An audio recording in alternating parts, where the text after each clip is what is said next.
ஜெபம் செய்வோம். எங்களை அதிகமாய் நேசிக்கிற எங்கள் நல்ல தகப்பனே, இந்த மாலை வேலைக்காக நன்றி செலுத்துகிறோம். இதோ இப்பொழுதும் கூட சுவாமி, நாங்கள் சில தடைகளின் மத்தியிலே உம்முடைய வசனத்தை கவனிக்க நாங்கள் எல்லாரும் ஒன்று சேர்ந்த தயவுக்காக, நீர் கூட்டி சேர்த்த தயவுக்காக நன்றி செலுத்துகிறோம். வசனத்தின் மேல இருக்கிற வாஞ்சைக்காக நாங்கள் நன்றியோடு உம்மை துதிக்கிறோம் சுவாமி. வசனத்துக்கு நடுங்குகிறவனையே நான் நோக்கி பார்ப்பேன் என்று சொன்ன தேவன், உம்முடைய வார்த்தையை ஆண்டவரே, உம்முடைய வார்த்தையாக கனம் பண்ண எங்களுக்கு உதவி செய்யும். இந்த வேளையிலும் நாங்கள் கேட்கிற சத்தியங்களுக்கு எங்களை ஆயத்தப்படுத்தும். எங்க இருதயங்களை நீர் ஆண்டவரே நீர் பக்குவப்படுத்தி உடைய வசனத்தை ஏற்றுக்கொள்ளவும், ஆண்டவரே அதன்படி வாழவும் எங்களுக்கு நீர் உதவி செய்யும் சுவாமி. ஆவியானவர் இந்த வேலையை பொறுப்பேற்றுக் கொள்ளுங்க. தடைகளை மாற்றி போடுங்க. வர இருக்கிற மக்களை அழைத்து வாங்க. இந்த நேரத்துல உங்களுடைய நாமத்தை மகிமைப்படுத்த எங்களுக்கு உதவி செய்யுங்க. தாழ்த்தி உடைய கரத்துல ஒப்பு கொடுக்கிறோம். பெற்றுக்கொள்ளும் வழி நடத்தும். நேசிக்கிற இயேசு கிறிஸ்து மூலமாய் வேண்டிக் கொள்கிறோம் பிதாவே. ஆமென். சோ இந்த லாஸ்ட் சாப்டர்ல இருக்கிறோம்.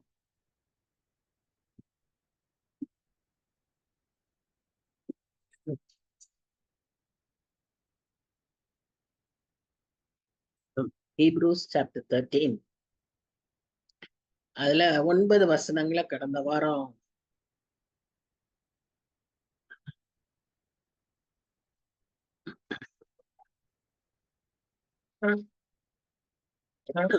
பார்த்தோம்.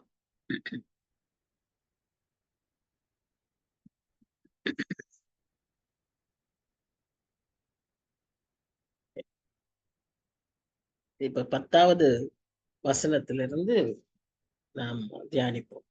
10வது வசனம் என்ன சொல்றதுன்னு சொன்னா, நமக்கு ஒரு பலிபீடம் உண்டு, அதற்குரியவைகளை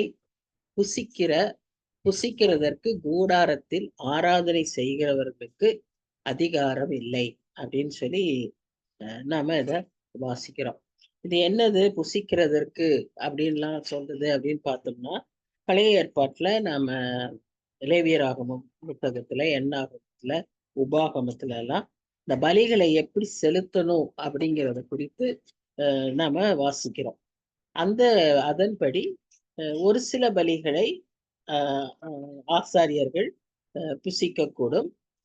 எல்லா பலிகளையும் அவர்கள் புசிக்க முடியாது. பாவ நிவாரண பலி, சர்வ தகன பலி, சர்வாங்க தகன பலி, இவைகளை எல்லாம் ஆசாரியர்கள் புசிக்க முடியாது. ஏன்னா அவைகளை எல்லாம் சுட்டு எரிக்கப்படணும்னு சொல்லி நம்ம வாசிக்கிறோம். சோ அது ஒரு பக்கம். இப்ப நமக்கு அப்படின்னு சொல்லும்போது, இன்றைக்கு புதிய ஏற்பாட்டு கிறிஸ்தவர்களாகிய நமக்கும் ஒரு பலிபீடம் உண்டு. நாம இன்னைக்கு பலிகள் செலுத்துவதில்லை, ஆனால் நமக்கு ஒரு பலிபீடம் உண்டு. அது 2 விதத்துல நாம பார்க்க முடியும். ஒன்று, நம்முடைய பலிபீடம் நம்முடைய ஆண்டவராகிய இயேசு கிறிஸ்து தான். ஏன்னு சொன்னா அவர் தான் சொல்லியிருக்காரு, நானே வழியும் சத்தியமும் ஜீவனுமாய் இருக்கிறேன், என்னாலே அல்லாமல் ஒருவனும் பிதாவின் இடத்தில் வரான். நம்ம இந்த பலிகள் செலுத்துவது, காணிக்கைகள் செலுத்துவது எல்லாம் பிதாவை ஆராதிக்க, பிதாவின் இடத்துல நம்முடைய விண்ணப்பங்களை வைப்பதற்கு. அப்போ அந்த அதன்படி இன்றைக்கு நமக்கு இருக்கிற பலிபீடம் யாருன்னு சொன்னா ஆண்டவராகிய இயேசு கிறிஸ்து. நமக்காக பலி செலுத்துகிற பிரதான ஆசாரியன் யார் என்று பார்ப்போமானால் அதுவும் ஆண்டவராகிய இயேசு கிறிஸ்து. இந்த செலுத்தப்படுகிற பலியும் ஆண்டவராகிய இயேசு கிறிஸ்து. ஆக நம்ம இந்த வசனத்துக்கு நாம் இவ்விதமாக அர்த்தம் எடுத்துக்கொள்ள வேண்டும். இரண்டாவதாக இருக்கக்கூடிய அர்த்தம் என்னன்னு சொன்னா, நம்முடைய ஆவிக்குரிய வாழ்க்கையில நாம் தனிப்பட்ட விதத்துல நமக்கு பலிபீடங்கள் இருக்கிறது. நமக்கு ஒரு பலிபீடம் இருக்கு. அது என்ன? நம்முடைய ஜெபம், நாம் ஜெபிக்கிறது, நாம் ஆராதிக்கிறது, personal prayer, personal worship, personal giving, இது எல்லாமே ஒரு பலிபீடம் தான். ஸோ அதை அவ்விதமான பலிபீடம், அது அந்த விதத்திலையும் இதை நாம எடுத்துக்கொள்ள முடியும். வெளிப்படுத்த விசேஷம் 8வது அதிகாரத்துல நாம வாசிக்கிறோம். இந்த 7வது முத்திரை உடைக்கப்பட்ட அந்த சம்பவத்துல நம்ம என்ன வாசிக்கிறோம்? தூபம் காட்டும் பொற்கலசத்தை பிடித்து பலிபீடத்தின் படியிலே நின்றான். அது எங்க இருந்ததா அந்த பலிபீடம்? பரலோகத்துல இருக்கு. அப்போ அங்க அங்க இருக்கிற அந்த பலிபீடத்தின்ல அங்க என்ன இருந்துச்சுன்னு சொன்னா, அதுல என்ன செலுத்தப்பட்டது, பலி என்ன செலுத்தப்பட்டது என்று வாசிக்கிறோம்.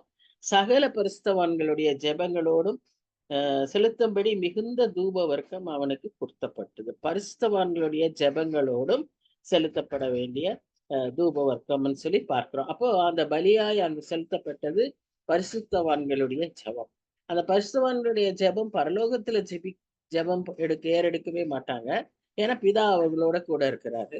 அப்ப அந்த ஜெபம் எங்க ஏறெடுக்கப்படும்? பூமியில தான் ஏறெடுக்கும். இப்ப நாம இங்க ஏறெடுக்கிற ஜெபங்கள் தான் அங்க அங்க இருக்கிற பலிபீடத்துல அது தூப வர்க்கமா ஏறெடுக்கப்படுகிறது. சோ நமக்கு இந்த 2 விதத்திலையும் இதை நாம் புரிந்து கொள்ள வேண்டும்.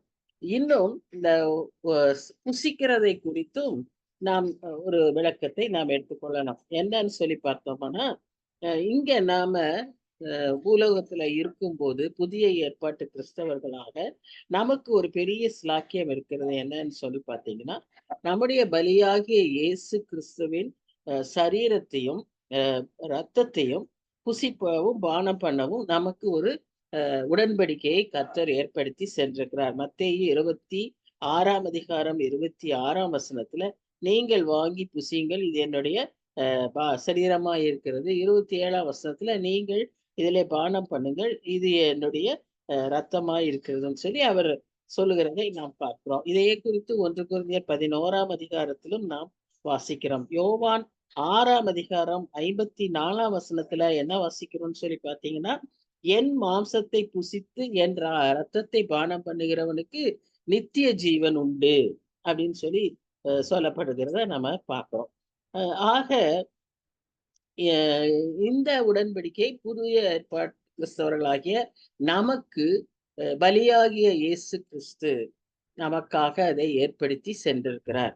உலகத்தின் பாவத்தை சுமந்து தீர்த்த ஆட்டுக்குட்டிய அவர் தான் பலியானவர் என்பதை நாம் அறிந்திருக்கிறோம்.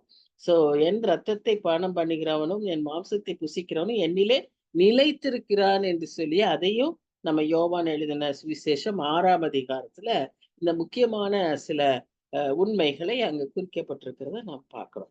ஆகவே நமக்கு ஒரு பலிபீடம் உண்டு. அதற்குரியவைகளை புசிக்கிறதற்கு கூடாரத்தில் ஆராதனை செய்கிறவர்களுக்கு அதிகாரம் இல்லை அப்படின்னா, அன்றைக்கு இருந்த ஆசாரியர்களுக்கு, அன்றைக்கு இருந்த இஸ்ரவேல் ஜனங்களுக்கு அதுக்கு அதிகாரம் இல்லை.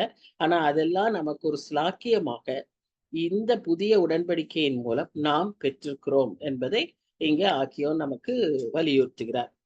அடுத்ததாக நம்ம இங்க பாக்குறது என்னன்னு சொன்னா 11 பாருங்க. ஏனென்றால் எந்த மிருகங்களுடைய ரத்தம் பாவங்களின் நிமித்தமாக பரிசுத்த ஸ்தலத்துக்குள் பிரதான ஆசாரியனாலே கொண்டு வரப்படுகிறதோ அந்த மிருகங்களின் உடல்கள் பாளையத்துக்கு புறம்பே சுட்டெரிக்கப்படும். நாம சொன்னது போல சில பலிகளை தான் நாம ஆசாரியர்கள் புசிப்பார்கள், மற்றது எல்லாவற்றையும் சுட்டெரிப்பார்கள். அந்த சுட்டெரிக்கிற சம்பவம் எங்கு நடக்கும்னு சொன்னா பாளையத்துக்கு புறம்பே நடக்கும் என்று சொல்லி நாம வாசிக்கிறோம். அந்தபடியே இயேசுவும் தம்முடைய சொந்த இரத்தத்தினாலே ஜனத்தை பரிசுத்தம் செய்யும்படியாக நகர வாசலுக்கு புறம்பே பாடுபட்டார்.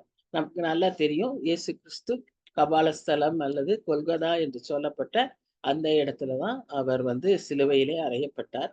அது நகரத்தை விட்டு வெளியே இருந்ததாக நாம அறிந்திருக்கிறோம். அதே போல 13 ஆகையால் நாம் அவருடைய நிந்தையை சுமந்து அவருடைய பாளையத்துக்கு புறம்பே அவரிடத்திற்கு புறப்பட்டு போகவும் என்று சொல்லி நாம அந்த வசனம் பார்க்கிறோம். சரி, இப்போ இந்த பாளையத்துக்கு புறம்பே இந்த காரியத்துல என்ன நம்ம முக்கியப்படுத்துறோம் அப்படின்னு சொல்லி பாத்தீங்கன்னா, அன்றைக்கு பலிகள் செலுத்தப்பட்டிருந்தது. அப்ப பாளையம் என்று சொல்லும்போது அது இஸ்ரேல் ஜனங்கள் வசிக்கிற இடம். இந்த இடத்துல அவர் கர்த்தர் என்ன அவர் வசனம் சொல்லியிருக்கிறாரு, என்ன வாக்குத்தத்தம் சொல்லியிருக்கிறாரு அப்படின்னு பாத்தீங்கன்னா, நான் அவர்கள் மத்தியிலே நடப்பேன் உலாவுவேன் அப்படின்னு எல்லாம் அவர் நமக்காக இஸ்ரேல் ஜனங்களுக்கு அன்றைக்கு வாக்குத்தத்தம் செய்திருக்கிறார். அதனாலதான் இஸ்ரேல் ஜனங்கள் இஸ்ரவேலர் என்ன செஞ்சாங்கன்னா அந்த குஷ்டரோகிகள் அல்லது வியாதியஸ்தர்கள் அல்லது அவர்கள் தீட்டுப்பட்டவர்கள், இவர்கள் எல்லாரையுமே பாளையத்திற்கு வெளியே வைத்திருப்பார்கள். பாளையத்துக்கு வெளியேன்னு சொல்லும்போது அது ஒதுக்கப்பட்டவர்கள், அது தள்ளப்பட்டவர்கள் அப்படிங்கிறது தான் நாம அந்த இடத்துல நாம பார்க்கிறோம். சோ அங்க அந்த இடம் சுத்தமா இருக்கணும், அந்த இடம் பரிசுத்தமா இருக்கணும் என்கிற ஒரே காரணத்துக்காக அவர்கள் அந்த இடத்துல பாளையத்துக்கு வெளியே அவர்களை வைத்திருப்பார்கள். இது லேவியராகமம் 24ஆம் அதிகாரம் 4ஆம் அதிகாரம் 14ஆம் வசனத்துல நம்ம இதை குறித்து வாசிக்கிறோம். அதுல அவர் சொன்ன உபாகமம் 23:14 என்ன சொல்றாரு? உன் பாளையத்திற்குள்ளே சுசியான காரியத்தை கண்டு உன்னை விட்டு விலக போகாதபடிக்கு உன் பாளையம் சுத்தமாயிருக்க கடவுள். So God is in the midst of the people. நம்முடைய ஆண்டவர் அப்படிப்பட்ட ஆண்டவர். எங்கேயோ போய் நாம் அவரை தேடி பார்க்கணுன்றது அவசியம் இல்லை. God wants to live with us. He is a relational God. He gives more importance to relationship. கமாண்ட்மெண்ட்டே என்ன? Love God, love others. இதுதான் அவருடைய கமாண்ட்மெண்ட்டே.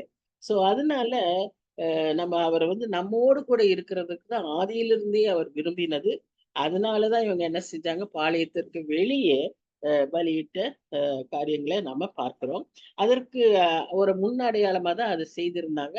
ஏன்னு சொன்னா இயேசு கிறிஸ்துவும் பாளையத்துக்கு வெளியே, நகர வாசலுக்கு வெளியே கொண்டு போய் சிலுவையிலே அறையப்பட்டார் என்று சொல்லி பார்க்கிறோம். அவரை கைவிடப்பட்டாராக, பிதாவே கைவிடப்பட்டதாக நாம் மத்தேயு 27:46ஆம் வசனத்துல வாசிக்கிறோம். அதே போல ஏசாயா 53:12 அவர் அக்கிரமக்காரரில் ஒருவராக எண்ணப்பட்டார் என்று சொல்லி பார்க்கிறோம். இதெல்லாம் தான் reason why he was pushed outside the city.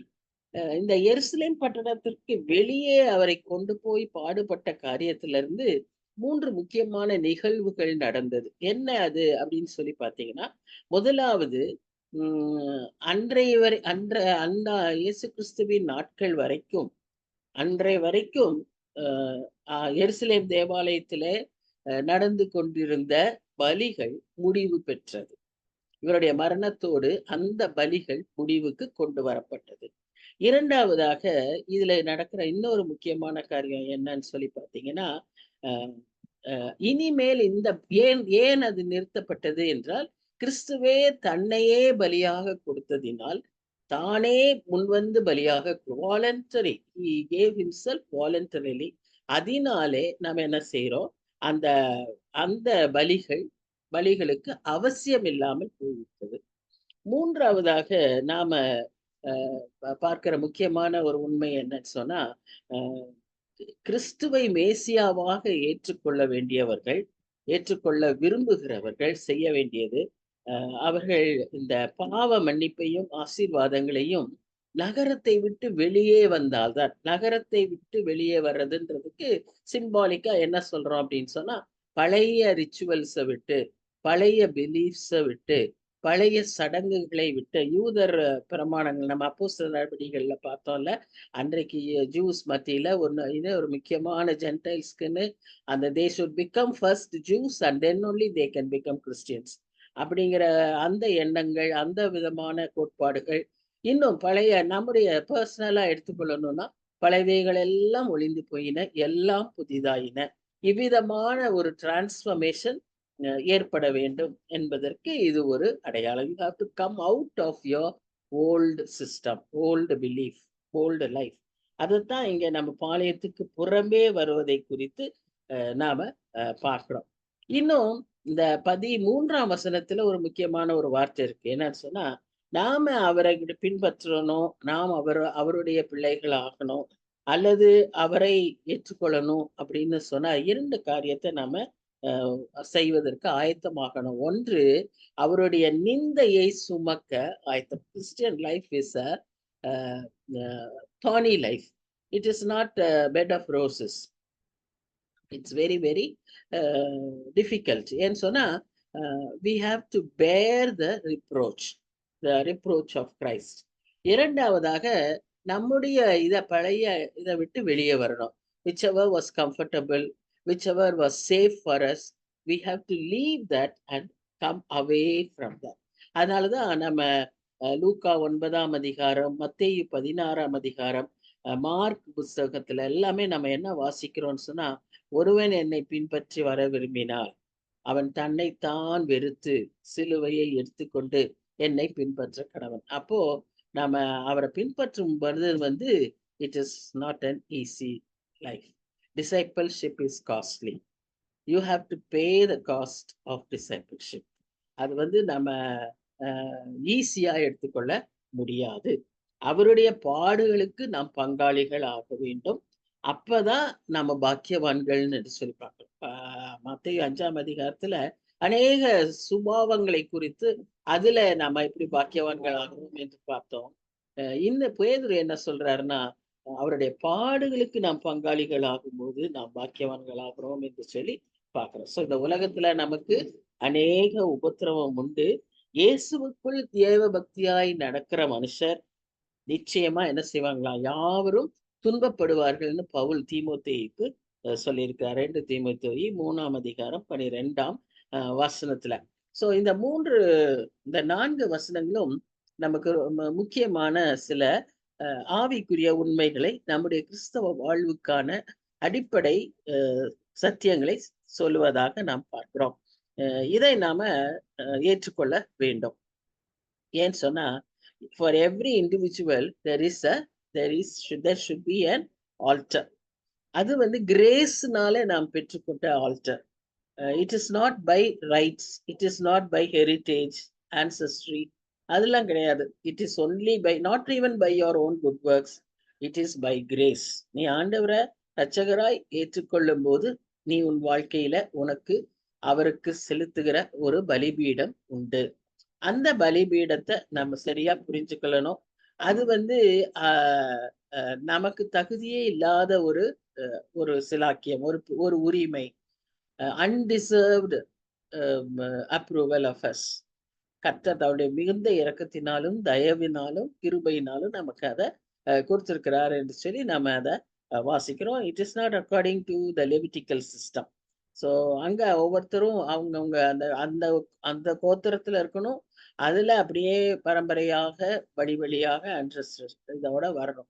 But இங்க அப்படி இல்லை. நம்ம எல்லாருக்கும் அது உண்டு.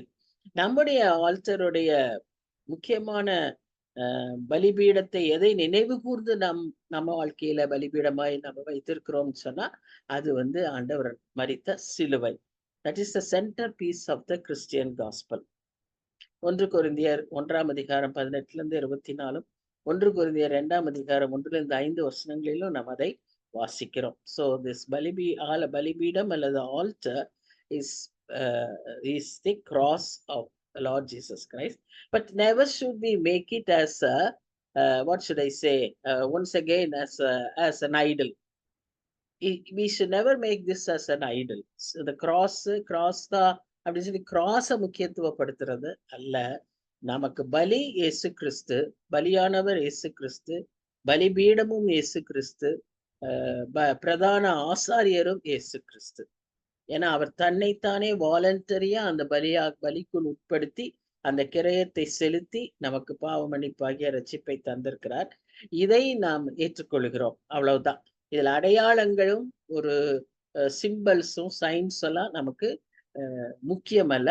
அது முக்கியம், ஆனா அதே சமயத்துல அது நமக்கு விக்கிரகமாய் மாறிவிடக்கூடாது. ஒரு பெரிய ரைட்டர் எழுதியிருந்தாரு, வெளியே இருக்கிற விக்கிரகங்களை விட உங்கள் உள்ளத்தில் இருக்கிற விக்கிரகங்கள் பயங்கரமானதுன்னு சொல்லி.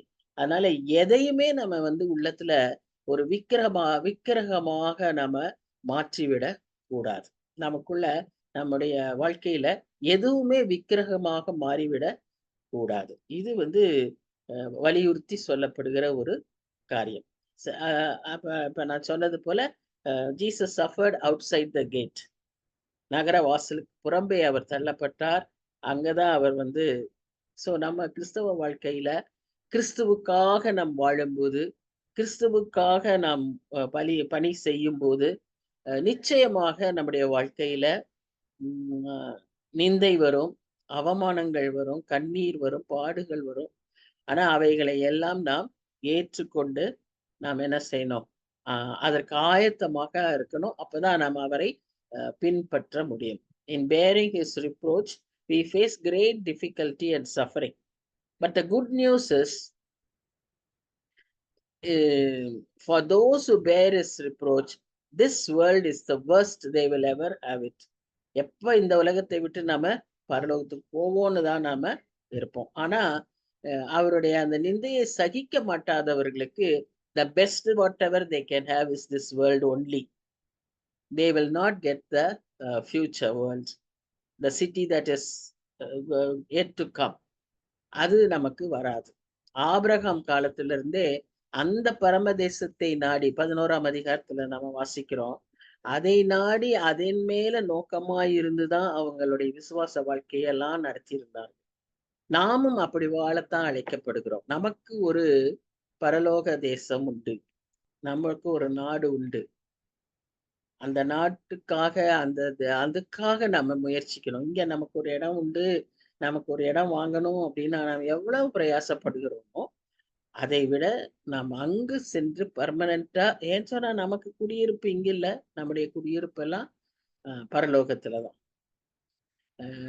பவுல் பிலிப்பியர்ல எழுதுறாரு இல்லையா, நம்முடைய குடியிருப்போ பரலோகத்தில் இருக்கிறது. சோ நிலையான நகரம் நமக்கு இங்கே இல்லை, வரப்போகிறதையே நாடி தேடுகிறோம். So but there is an eternal city. There is a city for which we have to become the citizens. So அதனால இங்க வர CAA, சென்சஸ் எதுவும் நம்மளை ஒன்றும் செய்யாது. ஏன்னா we have a eternal city in which we are the eternal citizens. So அந்த நம்பிக்கையோடு நாம் என்ன செய்யணும்? நாம் வாழணும். 15ஆம் வசனத்துல என்ன வாசிக்கிறோம்னு சொன்னா, ஆகையால் அவருடைய நாமத்தை துதிக்கும் உதடுகளின் கனியாகிய ஸ்தோத்திர பலியை அவர் மூலமாய் எப்போதும் தேவனுக்கு செலுத்த கடவோம். நான் முதல்ல ஒரு பலி சொன்னேன், அது ஜெபம் வந்து தூப வர்க்கமாய் பலிபீடத்தில் ஏறெடுக்கப்படும். இரண்டாவது பலியாக நம்ம இங்க என்ன பார்க்கிறோம்னு சொன்னா, உதடுகளின் கனியாகிய ஸ்தோத்திர பலி. மூன்றாவதாக நாம பார்க்கிற இன்னொரு பலி என்னன்னு சொல்லி பார்த்தீங்கன்னா, நன்மை செய்யவும் தான தர்மம் பண்ணவும் மறவாதிருங்கள். இப்படிப்பட்ட பலிகளின் மேல் தேவன் பிரியமாய் இருக்கிறார். So in a Christian life, what are all can become our sacrifice? அவங்க எப்படி அன்றைக்கு இஸ்ரவேலர் பலிகளை செலுத்தினார்களாம்? காலையிலும் செலுத்தினார்களாம், மாலையிலும் செலுத்தினார்கள். நமக்கு we are now New Testament Christians. We are Christians after Christ. So நமக்கு இப்படி கால மதியானம் அப்படியெல்லாம் கிடையாது. எல்லா நேரமும் அன்றைய நாட்களிலேயே தாவீது என்ன சொன்னார்னா, எப்பொழுதும் கர்த்தரை நான் எக்காலத்திலும் ஸ்தோத்தரிப்பேன், அவர் துதி எப்பொழுதும் என் வாயில் இருக்கும். பவுல் வந்து தெசலோனிக்கேயர்ல என்ன சொல்றாரு, நீங்க எக்காலத்திலும் எல்லாவற்றிலும் நீங்க ஸ்தோத்திரம் செலுத்தணும், இடைவிடாமல் ஜெபம் பண்ணணும். So we don't have any time schedule. எப்பனாலும் நம்ம எப்ப வேண்டாமனாலும் செய்யணும், எப்பவும் செய்து கொண்டே இருக்க வேண்டும், பலிகள் செலுத்தி கொண்டே இருக்க வேண்டும். அந்த ஒரு பலியுடைய கான்செப்டோட நம்ம செஞ்சோம்னு வச்சுக்கோங்களேன், we will have reverence, we will have holiness, and we will have what should I say, a very close intimate relationship with God. அது நமக்கு ஆட்டோமேட்டிக்கா வந்துடும்.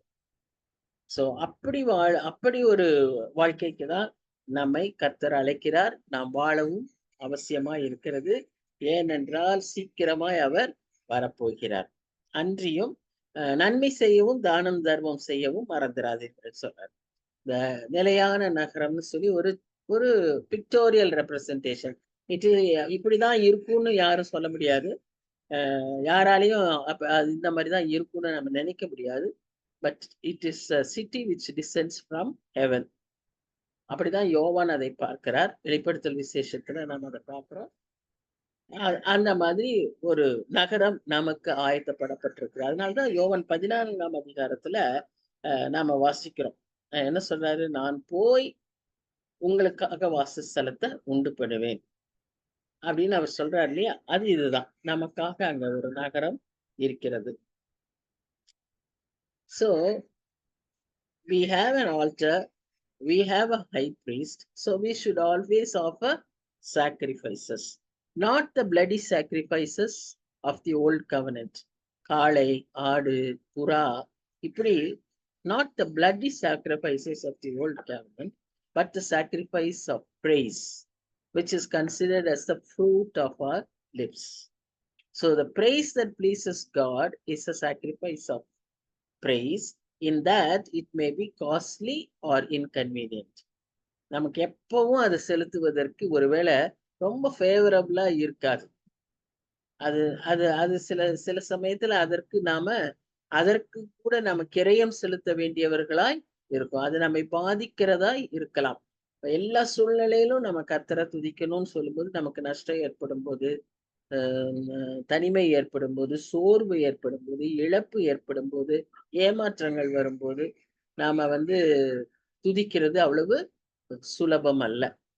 அதே மாதிரி நாம எண்ணத்திலேயே நம்ம கர்த்தரை துதித்து கொண்டு நன்றி செலுத்தி கொண்டு நாம எண்ணத்திலேயே அவருடைய இதில் அப்படியே மெடிடேஷன்ல இருக்கிறாங்க இல்லையா, இன்னைக்கெல்லாம் அப்படித்தானே சொல்றாங்க, டிரான்சிடென்டல் மெடிடேஷன் சொல்லி அப்படியே அமர்ந்து உள்ளத்தையெல்லாம் காலி பண்ணிட்டு அப்படியே உட்கார்ந்து இருக்கிறது. That is not the way God wants us to praise him. God wants us to fill our hearts with his praise so that he can live in us. அவர் துதிகளின் மத்தியில் வாசம் பண்ணுகிறவர், அவர் துதிக்கப்படத்தக்கவர், துதிகளை விரும்புகிறவர், துதிகளை ஏற்றுக்கொள்கிறவர், துதிகளை எதிர்பார்க்கிறவர். நான் இவர்களை ஏற்படுத்தினேன் எதற்காக? இவர்கள் போய் என் துதியை சொல்லி வருவார்கள். இப்போ there is a purpose. So நமக்கு அந்த துதிக்கிற உள்ளமும் நாவும் தேவை. முடியலைன்னா ஆண்டவர்கிட்ட கேட்கணும். That is maturity. நம்ம இதுவரைக்கும் செய்ய முடியல, செய்ய தெரியல, செய்வதில் நமக்கு பிரச்சனை இருக்கா? Ask God. He is the perfect person and he wants us to be like that. அப்ப அதற்கு நாம உதவி எங்க கேட்கணும்? ஆண்டவர்கிட்ட கேட்கணும். ஆண்டவர் நமக்கு சொல்லி தருவார். பாலகர் வாயில துதிக்கிறதையே ஆண்டவர் விரும்பும் போது நம்மிடத்தில் அதிகமாய் எதிர்பார்க்கிறோம். இரண்டாவதாக நம்ம கொடுக்க வேண்டிய ஆவிக்குரிய பலி என்னன்னு சொன்னா குட் ஒர்க்ஸ், தான தர்மம், இவைகளை எல்லாம் செய்வது. So God with sacrifice will we please God with sacrifice when we do good things and share that. Sharing, அதான் ரிலேஷன்ஸ் சொன்னேன், relational. We should share everything with others. All the blessings. You are blessed to be a blessing to others. நம்ம கோடா கோடி பெருகுவாயாகன்னு சொல்லி உன்னை ஆசீர்வதிக்கவே ஆசீர்வதிப்பேன், நீ அநேகருக்கு ஆசீர்வாதமா இருப்பான்ட்டு அந்த ஆசீர்வாதத்தை முடிக்கிறார். அப்ப நாம அந்த ஆசீர்வாதத்தை மற்றவர்களுக்கு கடத்துகிற வாய்க்கால்களாக நாம் செயல்பட அழைக்கப்படுகிறோம். அதோட கூட 17ஆம் வசனத்துல நாம என்ன வாசிக்கிறோம் அப்படின்னு பாத்தீங்கன்னா, இந்த கிறிஸ்டியன் லைஃப்ல நமக்கு மாடல்ஸ், ரோல் மாடல்ஸ் வேணும். இந்த யங்ஸ்டர்ஸ்க்கு, நம்ம மாதிரி ஆட்களுக்கெல்லாம் we need mentors or counselors who could guide us, who could lead us, who could help us in the spiritual life. அந்த அவர்கள் நான் எப்படிப்பட்டவங்களா இருக்கணும்னு சொன்னா, நமக்கு அப்படிப்பட்டவர்கள் தேவை, நாம் அப்படிப்பட்டவர்களாய் மற்றவர்களுக்கு இருக்கவும் அவசியம். அதுவும் நம்முடைய role. We have to not only share our good things, do good works, praise God, but also we should be என்னன்னு பார்க்கிறோம், be mentors. நாம அந்த மென்டார்ஸா இருக்கணும். அப்ப நம்ம அப்படி இருக்கணும்னா நம்மகிட்ட என்ன எதிர்பார்க்கப்படுகிறதுன்னு சொன்னா, நாம யார மென்டார் பண்றோமோ அல்லது யாருக்கு உத்தரவாதம் எடுத்துக்கொள்கிறோமோ அவர்களுடைய ஆத்துமாக்களுக்கு நாம் உத்தரவாதம் எடுத்துக்கொள்ள வேண்டும். அந்த ஆத்துமாக்களுக்கு உத்தரவாதம் பண்ணும்போது நம்ம அதற்காக அவர்களுக்காக விழித்திருந்து எப்பொழுதும் ஜெபத்தோட இருக்கணும். அப்ப நம்ம அந்த மென்டார்ஸ் சந்தோஷமாய் அந்த வேலையை செய்யும்படியாக நாம என்ன எதிர்பார்க்கப்படுகிறது? அந்த மென்டார்ஸ் சொல்ற கைடன்ஸ்க்கு, அவங்க சொல்லி கொடுக்கிற அந்த ஸ்பிரிச்சுவல் சஜஷன்ஸ்க்கு அட்வைஸ்க்கு நாம கீழ்ப்படிய வேண்டும். அடுத்ததாக அதை நம் துக்கத்தோட செய்தால் அது பிரயோஜனமா இருக்காது. See, obedience again is a costly affair. Discipleship is costly. God, as far as God is concerned, He has paid the cost. So all His uh, all His all that what we do for Him or what is expected of us to do is definitely costly. இப்போ ஒரு பெரிய மாலுக்கு போறோம். அங்க போய் நம்ம பேரம் கூட பேச முடியாது. பேரம் பேச முடியாது. யாரும் பேச மாட்டாங்க. அங்க போட்டிருக்கிற விலையை அப்படியே கொடுப்பாங்க. அந்த விலை வந்து ஒரு வேளை இதை விட நம்ம வெளியே கிடைக்கிறத விட பெருசா இருக்கலாம். பட் அது வந்து அதுக்குரிய ஸ்டாண்டர்டோட தரத்தோட அது இருக்கும். ஸோ அந்த விதமாக இங்க நாம என்ன பார்க்கிறோம்னு சொன்னா, நாம வந்து கர்த்தரை பின்பற்றும் போது சிலுவையை எடுத்துக்கொண்டு அப்படின்னு சொல்லுது இல்லையா, தன்னை தான் வெறுத்து. So that shows we have to submit ourselves, surrender ourselves. இது வந்து பொதுவா இப்படி அந்த வார்த்தைகளை மாத்திரம் நம்ம வெளியிருந்து கேட்டோமானால் அது என்னமோ ஒரு பெரிய ஹார்ட் பாத் மாதிரி இருக்கும். நமக்கு அப்படி அது இருக்கவே இருக்காது கிறிஸ்தவ வாழ்க்கையில. ஏன்னு சொன்னா கிறிஸ்தவ வாழ்க்கையில அடிப்படையா why do we do this? Because we love God, we want to please God. So when that becomes the criteria, when that becomes the basis, கீழ்ப்படியறதும் தாழ்த்துறதும் சப்மிட் பண்றதும் சரண்டர் பண்றதும் நமக்கு கஷ்டமாவே இருக்காது. ஏன்னா இயேசு கிறிஸ்துவே அவரே அதை செய்தார். பிதாவுக்கு சமமாய் எண்ணப்படுகிற அந்த நிலையிலிருந்து பிலிப்பியர் 2ஆம் அதிகாரம் 6-9 வாசிக்கிறோம். அதிலிருந்து அவர் மனித ரூபம் எடுத்து அடிமையின் ரூபமாய் வந்து கீழ்ப்படிந்தார்னு சொல்லி நம்ம பார்க்கிறோம். So it is God's will that we should obey. So nobody can question, we have to just obey. So அததான் இந்த 17ஆம் வசனத்துல ரொம்ப முக்கியப்படுத்தி சொல்றாரு. When a servant of God is in the will of God, teaching the word of God, the people of God should submit and obey. We are to be submissive to the leaders God gives us. We are simply told to obey those who rule over us. ரோமர் அதிகாரத்துல கெட்ட அதிகாரியா இருந்தா கூட நம்ம கீழ்ப்படியணும்னு சொல்லி நம்ம அங்க பாக்குறோம். ஸோ கீழ்ப்படிதல் வந்து ஒரு typical quality of a Christian. கீழ்ப்படிய முடியாம இருக்கிறது, கீழ்ப்படியாமல் இருக்கிறது வந்து பெருமையின் அடையாளம். எதிர்ப்பு, ரிபெலியஸ் ஆட்டிடியூடுடைய வெளிப்பாடு நம்மகிட்ட அது இருக்கவே கூடாது. We have to be humble and ஒருத்தர் தாழ்மையா இருக்காரு, ஒருத்தர் நல்ல கிறிஸ்தவங்களா இருக்காங்க அப்படின்னு சொன்ன அடையாளமே அவங்க வந்து நல்ல ஒரு பணிவோட கீழ்ப்படிதலோட இருக்காங்க. இன்னைக்கு நிறைய தாழ்மைக்கு வெளிப்புறமான நிறைய அடையாளங்கள் இருக்கிறது. அதை வைத்தெல்லாம் நம்ம என்ன செய்ய முடியாது. We cannot judge. உண்மையா உள்ளத்துல நமக்கு தாழ்மை இருந்தா நம்ம வெளிப்புறமா எதையுமே நம்ம காட்ட வேண்டாம். It will be automatically revealed. So when speaking on the authority of God's word, leaders do have a right to tell us how to live and walk after God. That's what we need, a mentor, and we are to mentor. நம்மளே இன்னும் mentor வேணும்னு உட்கார்ந்து இருக்க கூடாது. It's high time we all start to mentor people, guide people, tell them what is God's love, and bring others to Christ. We obey and submit to our leaders because God put them in that place of responsibility and accountability over us. Parents, for example, parents, இன்னைக்கு இருக்கிற சமுதாயத்துல பேரண்ட்ஸ்க்கு கீழ்ப்படியறதே பிள்ளைகளுக்கு பெரிய பிரச்சனையா இருக்கு. But we must tell them it is God who has put this, given this authority and responsibility for the parents to guide the children. நான் கர்த்தருக்கு கணக்கு கொடுக்கணும், நான் கர்த்தருக்கு பொறுப்பா இருக்கணும், அதனால நான் உனக்கு சொல்றேன்னு அன்பின் நிமித்தமாய் நாம் அதை முதல்ல சொல்லணும். அன்பு சொல்லணும், அன்பினாலே அதை சொல்லணும். இரண்டாவதாக இந்த உத்தரவாதத்தையும் அவர்களுக்கு நாம முக்கியப்படுத்தி சொல்லணும். அப்போ அவங்க நம்ம என்ன செய்வாங்க, கீழ்ப்படிவாங்க. Of course, this does not relieve individual responsibility, but it puts an additional accountability and responsibility upon leaders. Let them do so with joy and not with grief, for that would be unprofitable for you. நாம கீழ்ப்படியாததுனால அவங்க துக்கப்படுறத மாதிரி நாம நடந்து கொள்ள கூடாது. நமக்கு உண்மையா சந்தோஷத்தை கொடுக்கணும்னு சொன்னா, யோவான் தன்னுடைய சுவிசேஷத்துல எழுதியிருப்பார், பிள்ளைகளே நீங்கள் கர்த்தரை பின்பற்றுகிறீர்கள் என்று கேட்கிற அந்த செய்தியினால நான் சந்தோஷப்படுறேன்.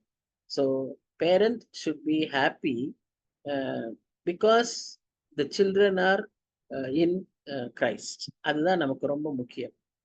Cooperative conduct is not only a joy to leaders, but it is profitable for the whole body. எல்லாருமா இசைந்து நம்ம ஒரு டீம் ஒர்க், அது குடும்பமா இருக்கட்டும், சர்ச்சா இருக்கட்டும், சமுதாயமா இருக்கட்டும், ஆண்டவருக்காக காரியங்களை செய்வது. இப்ப நிறைய ஆர்கனைசேஷன்ஸ் இருக்குல்ல, எல்லாவற்றிலுமே ஒரு டீம் ஸ்பிரிட் இருக்கணும். ஒருத்தருக்கு ஒருத்தர் இசைந்து காரியங்களை செய்யணும். இதை நம்ம அந்த இசைவு இல்லைன்னு சொன்னா, நான் தனியா செய்யறேன், நீ தனியா செய்யறேன்னு இருந்தா, அப்ப கையும் காலும் தனித்தனியா செஞ்சுச்சுன்னா எப்படி அங்க கோஆர்டினேஷன் இருக்கும்? எப்படி ஒரு உடலில தலையானவர் கிறிஸ்து, மற்றவங்க எல்லா அவயங்களும் அவரோடு கூட இசைந்து செய்யும் போதுதான் it will function as a body. So அதே அது பிரின்சிபல் தான் நம்முடைய எல்லா ரிலேஷன்ஷிப்ஸ்லயும் இருக்கணும். ஸோ இந்த மாதிரி நாம கேட்டும் தெரிஞ்சுக்கணும், நாம இப்படி அவர்களை அன்பாகவும் நடத்தணும். இந்த இந்த ஒரு விதமான ஒரு ரிலேஷன்ஷிப் நமக்குள்ளாக இருக்கணும். Not only in our own family but also with others. இப்போ கடைசி பகுதிக்கு வந்துட்டோம். இப்போ ஆக்கியோன் என்ன சொல்றாருன்னா, எங்களுக்காக வேண்டிக் கொள்ளுங்கள், நாங்கள் நல்மனசாட்சியுள்ளவர்களாய் எல்லாவற்றிலும் யோக்கியமாய் நடக்க விரும்புகிறோம் என்று நிச்சயம். இந்த மென்டார்ஸ்ன்னு சொல்லிட்டா உடனே அவங்க ஏதோ ஹையர் பெடஸ்டல்ல உட்கார்ந்து இருக்கிற மாதிரி நினைக்க கூடாது. All of us are humans and all of us have the temptation to sin. எல்லாருக்குமே இந்த பிரச்சனைகள் இருக்கு. அதனால நாம எல்லாரும் ஒருத்தருக்கு ஒருத்தர் என்ன செய்யணும், வேண்டிக் கொள்ளுகிறவர்களாய் இருக்கணும். நல் மனசாட்சி உள்ளவர்களாய் யோக்கியமாய் நடக்க விரும்புகிறோம் என்று நிச்சயித்திருக்கிறோம் அப்படின்னு அவர் சொல்றாரு. அதனால நான் திரும்பி சீக்கிரமா வர்றதுக்கு நீங்கள் இப்படி வேண்டிக் கொள்ளும்படி அதிகமாய் உங்களை நான் நேர்ல பார்க்கணுங்கிறதுக்கு the writer wants to meet those people, the Hebrews, first centuries Jewish Christians. அதனால அவர் அப்படி எழுதுறாரு. So all of us need prayer and pray அப்படிங்கிறது ஒரு imperative verb sentence. அதாவது ஒரு கண்டினியூஸ் ஆக்டிவிட்டி. அதுக்கு ஒரு முடிவு கிடையாது, இப்பதான் அப்படிதான் அப்படின்னு கிடையாது. பிதாவை நாம் முகமுகமாய் தரிசிக்கும் வரை ஜெபம் என்பது நமக்கு அவசியம். இந்த ஜெபத்தை நமக்கு கற்றுக் கொடுத்தவரும், ஜெபிக்க மாடல் ஒரு முன்மாதிரியா இருந்தவரும், ஜெபிக்க வைக்கிறவருமாகிய ஆண்டவராகிய இயேசு கிறிஸ்து தான் நமக்கு நல்ல முன்மாதிரி. He is a mentor, he is a master teacher. So அவரே ஜெபித்தார். அவர் எப்படி அவருடைய ஜெப வாழ்க்கையை நாம் அறிந்திருக்கோம். காலையில, மாலையில, இரவுல, தனிமையில, கூட்டத்துல, இப்படி அவர் ஜெபிக்கிற ஒரு வாழ்வை, அவருடைய ஜெப வாழ்வை பார்த்தோம். மலை மேல ஜெபிச்சார், வனாந்தரத்துல ஜெபிச்சார். So he expects us also to show this praying attitude. So அது அவருடைய ஒரு முக்கியமான ஒரு காரியம்.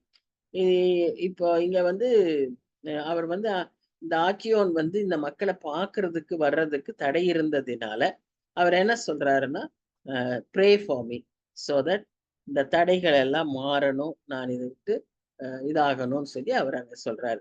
இப்ப 20, 21 வசனத்துல நம்ம என்ன பார்க்கிறோம் அப்படின்னு பார்த்தீங்கன்னா, நித்திய உடன்படிக்கையின் இரத்தத்தினாலே ஆடுகளுடைய பெரிய மேய்ப்பரான நம்முடைய கர்த்தராகிய இயேசுவை மரித்தோரிலிருந்து ஏறி வரப்பண்ண சமாதானத்தின் தேவன் இயேசு கிறிஸ்துவை கொண்டு தமக்கு முன்பாக பிரியமானதை உங்களில் நடப்பித்து, நீங்கள் தம்முடைய சித்தத்தின்படி செய்ய உங்களை சகலவித நற்கிரியையிலும் சீர்பொறிந்தவர்களாக்குவாராக.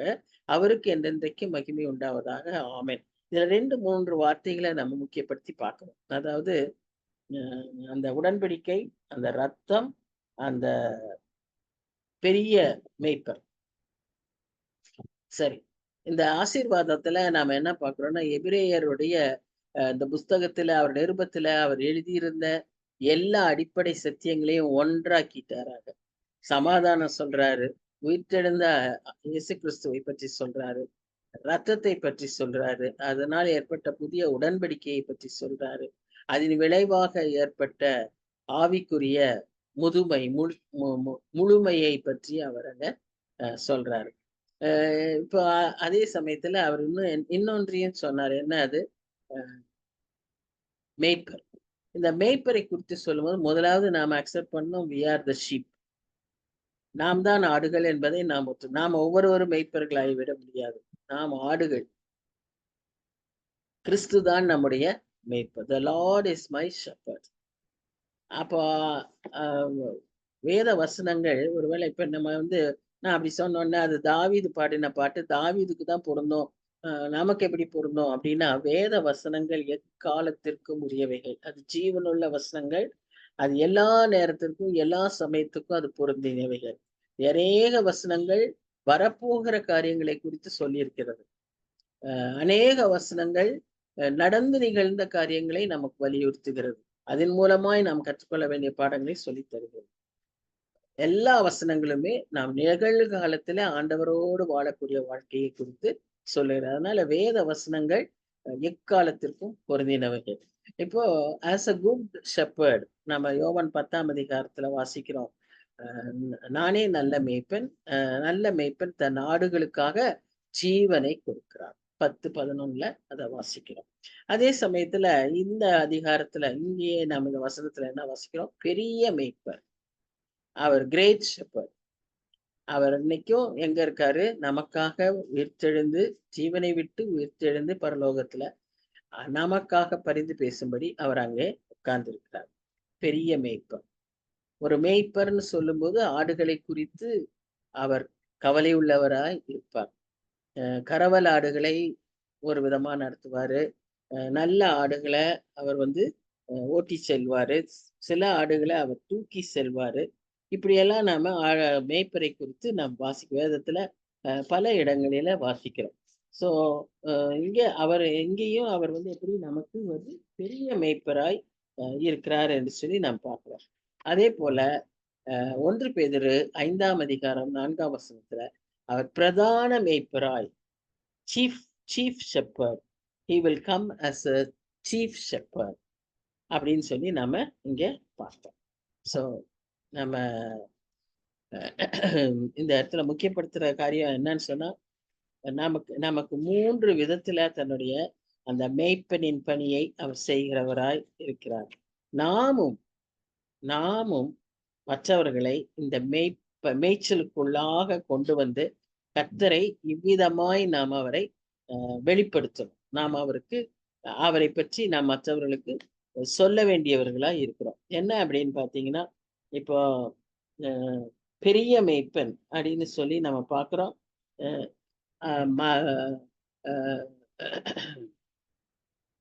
ஏசாயா 40ஆம் அதிகாரம் 11ஆம் வசனத்துல நம்ம என்ன பார்க்கிறோம்னா, கரவலாடுகளை மெதுவாய் நடத்துவார், ஆட்டு குட்டிகளை அவர் சுமந்து செல்வார் அப்படின்னு சொல்லி பார்க்கிறோம். இந்த பிரதான மேய்ப்பர்னு சொல்லும்போது நம்மை பத்தி அங்க என்ன குறிக்கப்பட்டிருக்குன்னா, சிதறுண்ட ஆடுகள். நாம் எப்படிப்பட்டவர்களா இருக்கிறோம்? ஃபோக்கஸ்லெஸ் ஆடுகள். எப்படி தெரியுமா? சில சமயத்துல அது சரியா அப்படியே போகாது, திடீர்னு அது எங்கெங்கேயோ போயிடும். சிதறுண்ட ஆடுகள் வழிய ட்ராக்கை விட்டு வெளியே போயிடும். அப்படியெல்லாம் போன ஆடுகளை அவர் கண்காணியாகவும் மேய்ப்பராகவும் இருந்து திருப்புவார். அதுதான் அவர். அப்படிப்பட்ட அவர் தான் யாரு? பிரதான மேய்ப்பராய் இருக்கிறார். So we have to recognize our Lord as our shepherd. He is our good shepherd. He is our good shepherd will provide everything for us. He is a provider, protector, but also he does not only provide, he also gives his life to us, sacrifice for us. He gives himself for us. அதுதான் அதுல இருக்கிற வித்தியாசம். மற்ற மேய்ப்பர்களுக்கும் நம்முடைய ஆண்டவருக்கும் உள்ள வித்தியாசம். நம்ம மற்ற மேய்ப்பர்கள் பின்னால நிறைய கள்ள மேய்ப்பர்கள் இந்த காலத்துல இருக்காங்க. நிறைய அட்ராக்ஷன்ஸ் வச்சு, நிறைய டீவியேஷன்ஸ் கொடுத்து, நிறைய புதிய டாக்டரின்ஸை கொடுத்து அழைத்து செல்லுகிற, இழுத்து செல்லுகிற மேய்ப்பர்கள் உண்டு. ஆனா we must recognize our Lord as the good shepherd, as the great shepherd and as the chief shepherd. இதெல்லாம் எதற்கு அப்படின்னு சொன்னா நம்ம பெர்ஃபெக்ட் ஆக. இப்படியெல்லாம் அவர் ஏன் செயல்படுகிறார் நம்ம மத்தியில அப்படின்னு பாத்தீங்கன்னா, நம்மை ஒரு perfect being as he was perfect, God wants us also to come up to that standard. We have to raise ourselves to that standard. Christianity is never stagnant. It has to grow. ப்ரொக்ரெசிவா இருக்கணும். இதுதான் Christian லைஃப்ல இருக்கிற ஒரு அடையாளம்.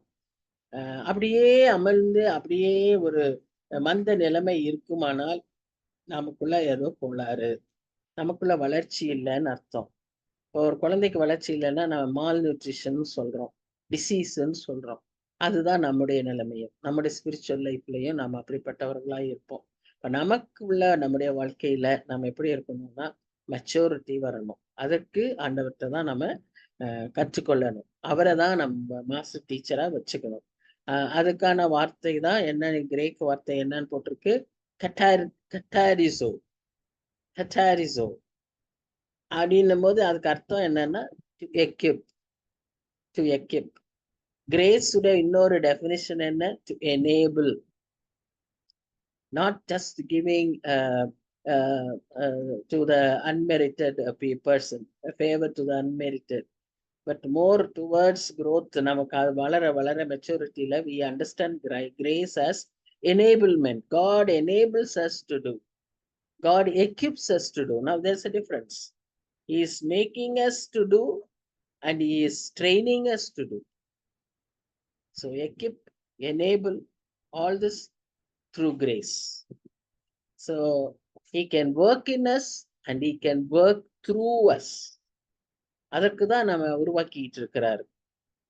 And that which pleases him and accomplishes his will.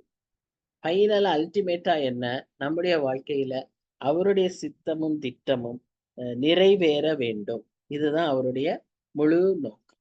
So இதுக்கெல்லாம் God what are the tools that he uses ன்னு பார்த்தீங்கன்னா, first and foremost the word of God, because he is the word of God. 2 தீமோத்தேயு 3ஆம் அதிகாரம் 16 வந்து 17 வசனங்களை வாசிக்கிறோம். உருவாக்க, கண்டிக்க, சீர்திருத்த, போதிக்க, இதுக்கு எல்லாத்துக்கும் உரிய வசனங்கள் தான். வசனம் தான் நம்ம சரிப்படுத்தும். அதனால இந்த வசனத்திற்கு நாம் முக்கியத்துவம் கொடுக்கணும்.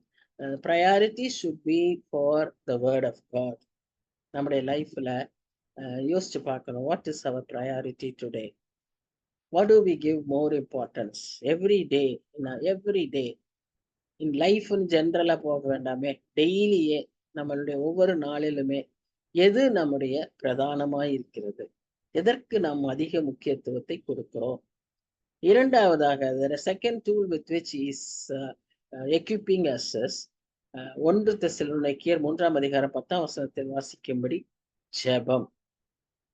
ஜெபத்துல அதுல எப்படியெல்லாம் நம்ம ஜெபத்துல தரித்திருக்கணும்னு சொல்றாரு. விழித்திருந்து ஜெபியுங்கள்ங்கிறாரு, இடைவிடாமல் ஜெபியுங்கள்ங்கிறாரு, சோர்ந்து போகாமல் ஜெபியுங்கள்ங்கிறாரு, இரவுல ஜெபியுங்கங்கிறாரு, 3 நேரம் ஜெபிக்கிறங்கிறாரு.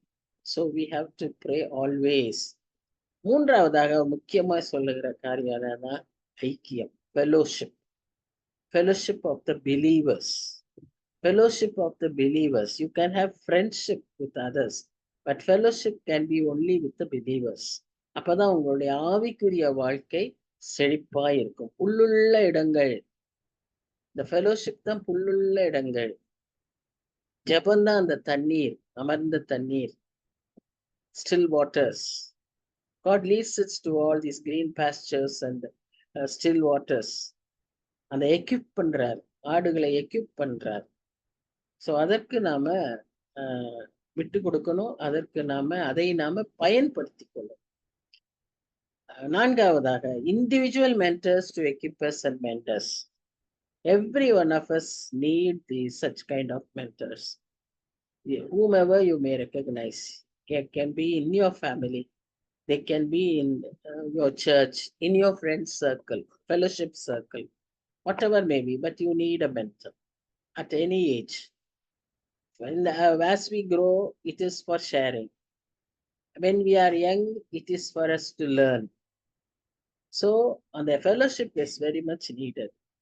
Finally, he makes us perfect through the sufferings which he allows, which he permits. நம்ம உருவாக்குறார், அந்த பெர்ஃபெக்ஷனுக்கு கொண்டு வராரு. So we must take this suffering as the tool of God to equip us.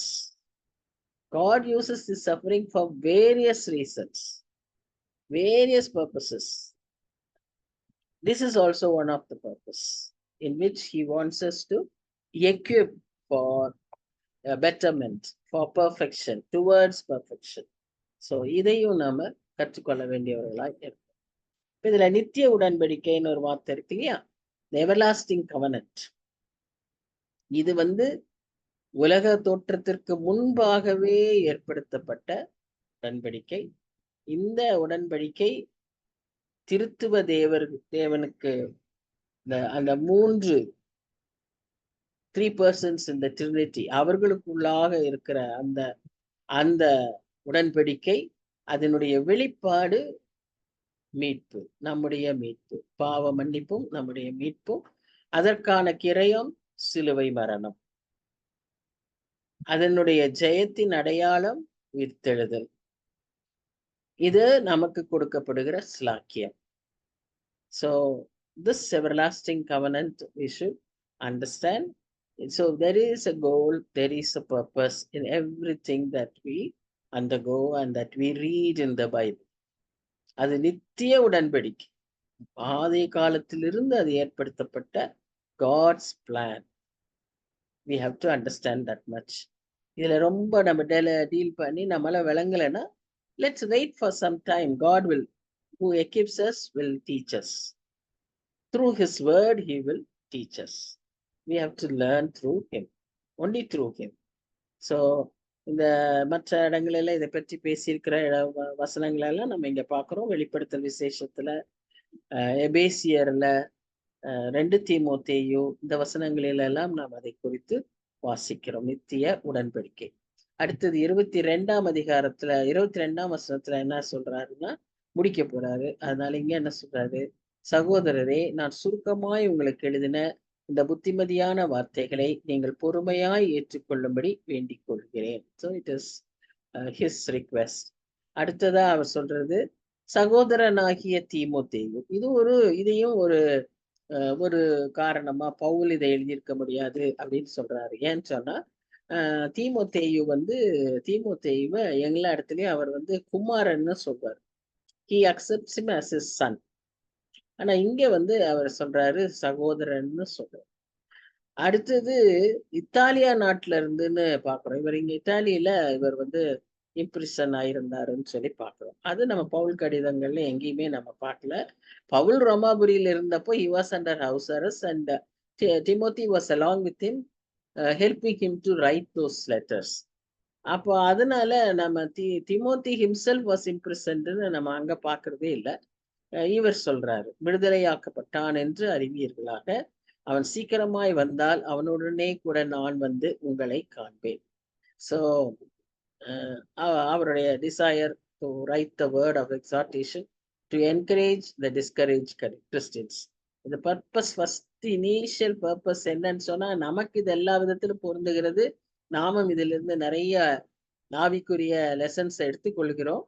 But this was addressed, அங்க நம்ம பார்த்தோம்ல, no greetings, no address எல்லாம். Yet it was focused to the first Christians, Jewish Christians. அவங்களுக்கு இருந்த சந்தேகங்கள், அவங்களுக்கான அடிப்படை கிறிஸ்தவ வாழ்க்கையின் அர்த்தங்கள், இதெல்லாம் இன்றைக்கு நமக்கும் பொருந்தும். நாமும் அதிலிருந்து அநேக காரியங்களை கற்றுக்கொள்கிறோம். So that is what he has done in these letters. இப்ப கடைசியா ஃபைனலா அவர் சொல்றது, உங்களை நடத்துகிறவர்களையும் பரிசுத்தவான்கள் யாவரையும் வாழ்த்துங்கள். இத்தாலியா தேசத்தார் யாவரும் உங்களுக்கு வாழ்த்துதல் சொல்கிறார்கள். கிருபையானது உங்கள் அனைவரோடும் கூட இருப்பதாக. இவர் இப்ப at present he was there in Italy. அதனாலதான் தீமோத்தேயு விடுதலையான பிறகு நான் அவரோடு கூட நான் உங்களோட வருவேன். ஒருவேளை நான் வரும்போது அவர் விடுதலையாயிருந்தால் அவரோடு கூட வருவேன் அப்படின்னு சொல்றார். சோ இந்த சாப்டர்ல நமக்கு ரொம்ப முக்கியமா ஒரு டேக்அவேயா எடுத்துக்க வேண்டியது, we have an unshakable kingdom and an unshakable king. இன்னைக்கு இருக்கிற நிறைய காரியங்கள், ராஜ்யங்கள், ஆட்சிகள், கட்சிகள் எல்லாமே மாறிக்கிட்டே இருக்கு, மாறிக்கிட்டே இருக்கும். ஆனா நமக்கு ஒரு மாறாத நிலையான ஒரு ராஜ்யம் உண்டு. அதனுடைய புத்திரர்கள் தான் நாம். அந்த குடியுரிமை பெற்றவர்கள் தான் நாம். அந்த ஒரு நோக்கத்தோட, அந்த போக்கஸோட தான் நாம் இங்க வாழ அழைக்கப்படுகிறோம். ஏன்னு சொன்னா நமக்கு ஒரு அசைவில்லாத ஒரு ராஜா இருக்கார். அவர் நம்மை நடத்தி செல்வார். அவரு ராஜாவா இருந்தாலும் நமக்கு ஒரு மேய்ப்பரை போல இருக்கார்.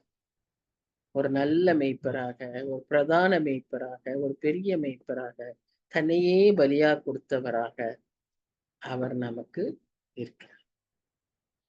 ஆகவே நாம் அவருக்காக பலிகளை செலுத்துகிறவர்களாய், உதடுகளின் கனியாகிய, ஓசியா புஸ்தகத்துல வாசிக்கிற உதடுகளின் காளையாகிய அப்படின்னு சொல்லி பார்க்கிறோம், பலியை செலுத்துறது, அதாவது துதி. இங்க கனின்னு பார்க்கிறோம், அங்க காளைன்னு பார்க்கிறோம். ஸ்தோத்திர பலி இது, அது தகன பலி, அறிக்கை. We have to confess. So all kinds of things, all kinds of sacrifices we have to offer in this way. In the New Testament, we say, no, we are in a digital world. We are in this, that world, this world. சொல்றோம் இன்னைக்கு. பல காரியங்கள் புதுசா வந்துகிட்டே இருக்கு. ஆனா நாம் செலுத்த வேண்டிய பலிகளை நாம் சரியா செலுத்தணும். ஏன்னு சொன்னா God wants to equip us. He is equipping us through the various tools that we studied to have a perfect, to lead a perfect life. So let Jesus be our mentor. Let's follow his model. Let us belong to his flock. So with these words, we are completing this epistle to the Hebrews, the Hebrew epistle. செபிப்போம்.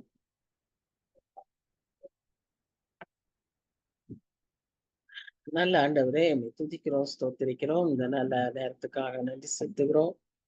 இப்பொழுதும் நாங்கள் கேட்ட சத்தியங்களுக்காக உங்களுக்கு நாங்கள் நன்றியோடு இந்த சமூகத்துல வருகிறோம். இந்த 13ஆம் அதிகாரத்தை நாங்கள் முடித்தவர்களாக ஆண்டவரே, நாங்கள் இந்த எபிசல் ஹீப்ரூஸ்க்கு எழுதப்பட்ட அந்த எபிரேயர் நிருபத்தையும் நாங்கள் கற்றவர்களாக இதன் மூலமாக ஆண்டவரே, உம்மை குறித்து நீர் எவ்வளவு சிறந்தவர் என்பதை தொடக்கத்திலிருந்து பார்த்தோம் சுவாமி. நீ தூதர்களை காட்டிலும், மனுஷர்களை காட்டிலும், தீர்க்கதரிசிகளை காட்டிலும், மோசையை காட்டிலும், ஆரோனை காட்டிலும், மெல்கிசதேக் என்ற ஆசாரியரை காட்டிலும் நீ பெரியவர் என்று சொல்லி நாங்க பார்த்தோம். உங்களுடைய உடன்படிக்கைகளை குறித்து நாங்க படித்தோம். ஆண்டவரே, நீர் எங்களுக்காய் செய்த எல்லா காரியங்களையும் நாங்க தெளிவாய் புரிந்து கொண்டோம் சுவாமி. பலிகளை குறித்து புரிந்து கொண்டோம், ஆசாரியத்துவத்தை கண்டு புரிந்து கொண்டோம். ஆண்டவரே, தைரியமாய் கிருபாசன தண்டையில சேரும்படியாக எங்களுக்கு அந்த ஆக்சஸை உருவாக்கி கொடுத்தீரே, அதற்காக நாங்க நன்றி செலுத்துகிறோம். இப்படியாக நாங்க அநேக காரியங்களை கற்றுக்கொண்டோம் சுவாமி. அதே நாட்கள்ல எங்களுக்கான பிராக்டிக்கல் லைஃப்ஸையும் நீ சொல்லி கொடுத்தீர். விசுவாச வீரர்களின் பட்டியலை நாங்க அவர்களுடைய வாழ்வின் மூலமாக அநேக உண்மைகளை நாங்கள் தெரிந்து கொண்டோம். அதன்படி வாழ அழைக்கப்படுகிறோம். அதுபோல சுவாமி ஆண்டவரே, நீர் எங்களுக்கு என்று வைத்திருக்கிற ஓட்டத்தை ஓடவும், அதை சரியாய் ஓடிவிட நீர் எங்களை எக்விப் பண்ணுகிறதற்காகவும், அதற்கான கிருபைகளையும், அதற்கான காரியங்களையும், காரணங்களையும் தருகிறதற்காகவும் நாங்கள் நன்றி செலுத்துகிறோம். நன்றியோடு நாங்கள் உண்மை துதிக்கிறோம், உண்மை ஸ்தோத்திரிக்கிறோம். இந்த மாலை வேளையிலும் சுவாமி, இப்படியா எங்களை ஒன்று சேர்த்த தயவுக்காக நன்றி. நீ தொடர்ந்து நாங்க அடுத்தது படிக்க இருக்கிற புதிய காரியங்களை எங்களுக்கு நீர் கற்றுத்தாரோம். ஆயத்தத்தோடு வர எங்களுக்கு உதவி செய்யும். ஆண்டவரே, தடைகளை எங்களுக்கு மாற்றி தாரோம். இன்னும் நாங்க நிறைய கற்றுக்கொள்ள வேண்டியது இருக்கு சுவாமி. Even in this technology we have to learn lots. நான் எப்பவும் போல ஓபன் பண்ணி உட்காந்துருங்க. ஆனா அப்படி அல்ல, நாங்க every day we have to equip ourselves. அதையும் நான் இன்றைக்கு கற்றுக்கொண்டேன். சுவாமி அது போல நாங்க இன்னும் ஆயத்தத்தோடும் இன்னும் நல்ல புதிய காரியங்களை கற்றுக்கொள்ளவும் எங்களுக்கு நீர் உதவி செய்யும். வந்திருக்கிற ஒவ்வொருவரையும் ஆசீர்வதியும். தேவையான காரியங்கள் உண்டு சுவாமி. மனதில் இருக்கிற எண்ணங்கள், தேவைகள், ஆண்டவரே எதிர்பார்ப்புகள், காத்திருக்கும் காரியங்கள் எல்லாவற்றையும் உடைய கருத்துல தாழ்த்தி ஒப்பு கொடுக்கிறோம். நீர் பொறுப்பேற்றுக் கொள்ளும், வழி நடத்தும். நேசிக்கிற இயேசு கிறிஸ்து மூலமாய் நாங்கள் வேண்டிக் கொள்கிறோம் பிதாவே. ஆமென், ஆமென். Thank you, ma. Thank you, everyone. God bless you. Thank you, Annie. Thank you. God bless you. Thank you, ma'am. So நம்ம நெக்ஸ்ட் வீக்ல இருந்து நாம பார்க்க இருக்கிறது என்னன்னு சொன்னா, யோவானின் நிருபங்கள். 1 யோவான், 2 யோவான், 3 யோவான். அந்த யோவானின் நிருபங்களை நாம வேகமா பார்க்கலாம். Okay, ma'am. Thank you, ma'am. Thank you. Thank you, Annie. Thank you,